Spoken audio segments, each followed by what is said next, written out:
Hi everyone. In today's short video, I will take up an important question and try to explain it to you, and you can use the same explanation for your oral examination. Now, one of the master candidates was asked, why is bill of lading called a negotiable document? Now, I will not get into the answer that the candidate provided, but the candidate got confused between a negotiable and transferable, and that is how the candidate lost confidence during answering the question. So, let me just explain how I would answer the question so that you can do the same. Now, remember, these are all legal terms, and sometimes it can be confusing for mere seafarers like us because we are not experts in law. Now, how these terms negotiable and transferable are used depends on the context, depends on the country in which you are using. So, British law differs from UK law. It may British law differs from American law, and American law may differ from Australian law or any other law.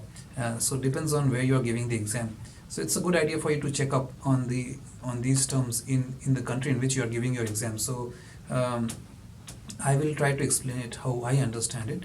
So remember, a bill of lading is often called a negotiable document. Now there is a difference between negotiable document and transferable document.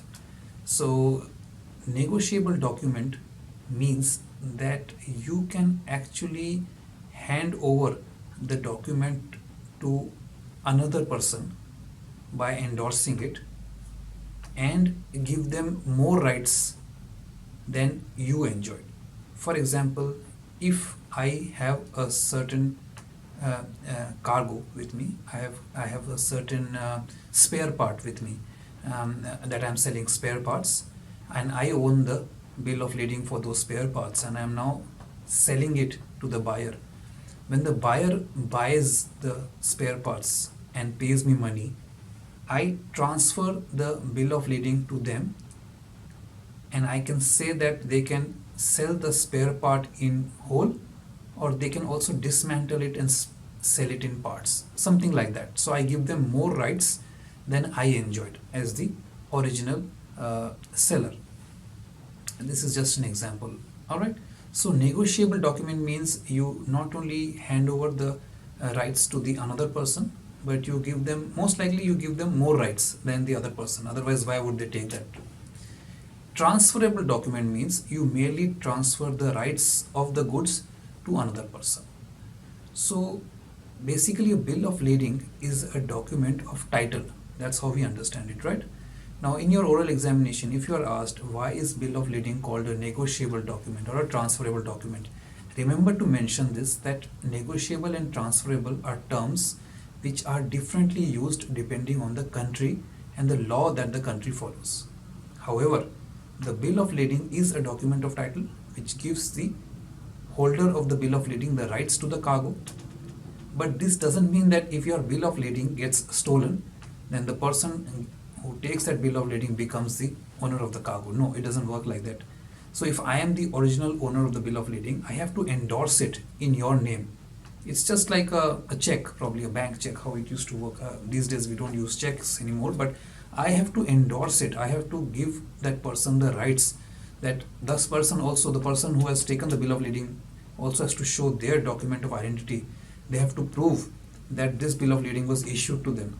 It was transferred to them by me. So it's like selling a car. If you are selling a car, you transfer the rights of the car, the papers and everything to the new owner. So it's like that. So it doesn't mean that just because somebody steals that bill of lading from me becomes the owner of the cargo. No, I have to endorse it. Endorsement becomes very important, and then transfer it. That's why it's called a transferable document in many countries. In many countries, it's called a negotiable document. That means this bill of lading can be transferred from one person to another, provided, of course, it is endorsed.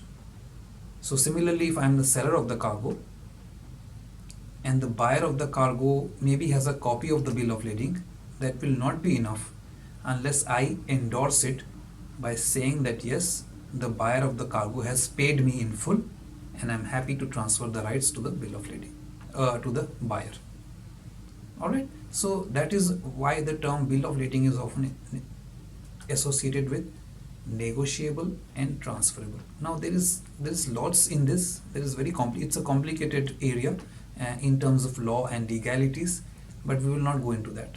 All right. So the bill of lading is issued by the shipper, and then there are different kinds of bills of lading, and they can be issued by different parties which are involved. We are not going into that. I am just trying to answer why a bill of lading is called transferable, or is it called a negotiable document. What is the difference between these two, and why or which term should you be using, and how should you be using it when you go for oral examination.